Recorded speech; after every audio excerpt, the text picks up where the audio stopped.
បាទសួស្តីអញ្ញហាសេអូឥឡូវនេះចូលមកដល់មេរៀនទី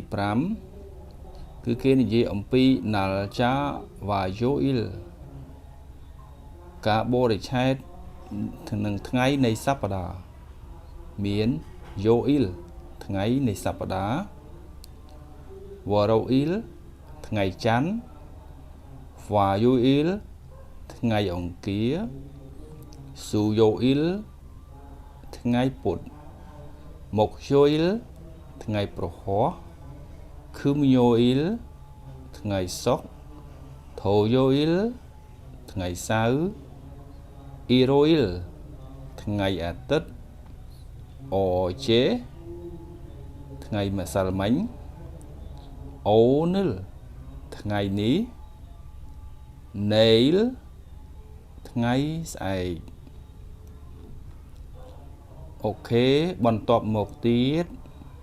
ភ្យងអ៊ីលនេះគឺគេសំដៅលើថ្ងៃធ្វើការគេរាប់ពីច័ន្ទរហូតដល់ថ្ងៃសុក្រជូម៉ាល់ថ្ងៃចុងសប្តាហ៍មេអ៊ីលរៀងរាល់ថ្ងៃ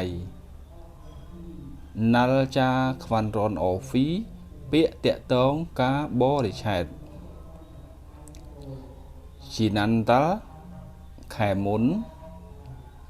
អ៊ីប៉ុនតាល់ខែនេះថាអ៊ឺមតាល់ខែក្រោយវលខែជីណាន់ជូសប្តាហ៍មុនអាទិត្យមុនអ៊ីប៉ុនជូសប្តាហ៍នេះឬក៏អាទិត្យនេះថាអ៊ឺមជូសប្តាហ៍ក្រោយអាទិត្យក្រោយអ៊ីលថ្ងៃឆាប់ញွန်းឆ្នាំមុនអ៊ូលហេឆ្នាំថ្មីណេញ៉ុនឆ្នាំក្រោយអនជេពេលណាសេងអ៊ីលថ្ងៃខួបកំណើតឈិនគូមិត្តភក្តិខេអ៊ីគឺនំខេកមីយកគុកស៊ុបសារាយសមុទ្រស៊ូចាលេខ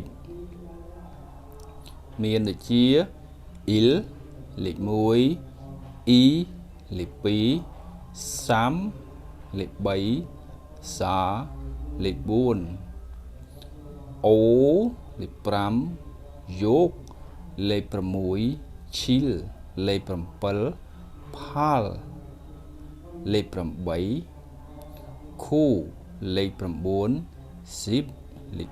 10អ៊ីស៊ីប20 30 30